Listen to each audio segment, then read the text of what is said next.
Hello welcome back to student अस्सलाम वालेकुम। आज का जो हमारा टॉपिक है वो है 10th क्लास की बायोलॉजी चैप्टर नंबर 1 से, जिसका नाम है द लंग्स। लंग्स दरअसल हमारे बॉडी में एक ऑर्गन है जो गैसेस एक्सचेंज का काम करते हैं। ये 2 इन नंबर्स, तादाद में 2 है और इसकी जो लोकेशन है वो है थायरोसिक कैविटी या फिर चेस्ट कैविटी। हमारे सीने में जो खला है उस खला में ये मौजूद होते हैं लंग्स। और इसको प्रोटेक्ट किया है रिब्स ने। हमारे बॉडी में जो रिब्स की तादाद है वो है 24 यानी 12 पेयर्स हो गया। इसने लंग्स को प्रोटेक्ट किया है। और इसकी जो कंपोजिशन है वो है स्पॉन्जी या फिर इलास्टिक टिश्यू।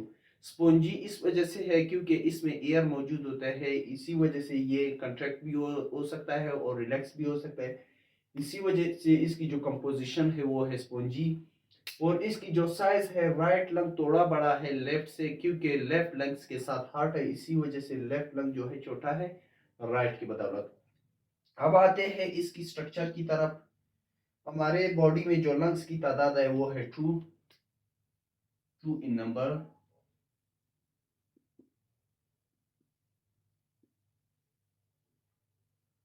ठीक है। अब ये जो है हमारे पास लेफ्ट लंग हो गया, लेफ्ट लंग। और ये हमारा पास राइट लंग हो गया।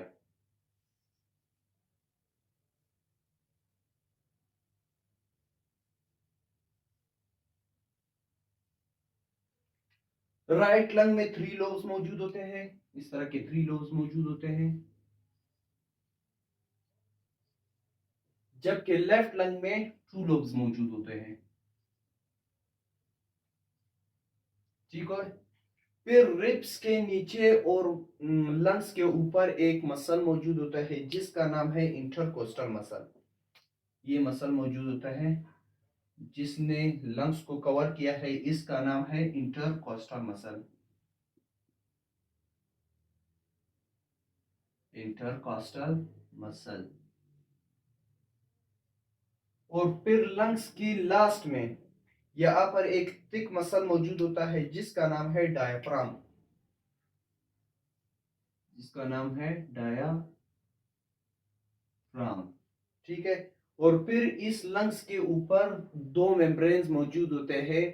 दो मेम्ब्रेन्स मौजूद होते हैं जिसका नाम है प्लूरल मेम्ब्रेन। एक इंटरनल है और एक एक्सटर्नल है। इस मेम्ब्रेन का जो नाम है वो है प्लूरल मेम्ब्रेन।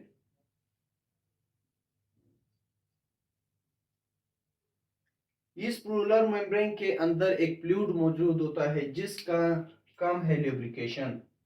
इसके अंदर एक फ्लूइड मौजूद होता है जिसका काम है ल्यूब्रिकेशन। ये लंग्स को फटने से बचाता है, चोट से बचाता है। अब आते हैं कि ये नंबर में 2 था और इसकी जो लोकेशन थी वो थायरोसिक कैविटी या फिर चेस्ट कैविटी थी। और इसको प्रोटेक्ट किया था रिब्स ने। फिर इसकी जो कंपोजिशन थी वो स्पॉन्जी थी। और इसकी जो साइज है, लेफ्ट लंग थोड़ा छोटा था राइट की बदौलत, क्योंकि लेफ्ट लंग्स के साथ हमारे पास हार्ट मौजूद होता है। फिर आते हैं इसकी स्ट्रक्चर की तरफ। लेफ्ट लंग में हमारे पास 2 लोब्स मौजूद होते हैं, जबकि राइट लंग में हमारे पास 3 लोब्स मौजूद होते हैं। फिर इसके लंग्स के ऊपर एक मसल है जिसका नाम है इंटरकोस्टल मसल। इस इंटरकोस्टल मसल, ये रिब्स से नीचे है और लंग्स के ऊपर है ये मसल। और फिर इससे नीचे एक बहुत मोटा मसल मौजूद होता है जिसका नाम है डायफ्राम। और इस लंग्स के ऊपर एक दो मेम्ब्रेन बल्कि मौजूद होते हैं जिसको प्लूरल मेम्ब्रेन कहते हैं। इस प्लूरल मेम्ब्रेन के अंदर एक फ्लूइड मौजूद है जो लिब्रिकेशन का काम करता है। तो इसी के साथ आज का जो हमारा टॉपिक है वो खत्म हुआ। If you have any kind of question, so please you can ask through comments. Thank you.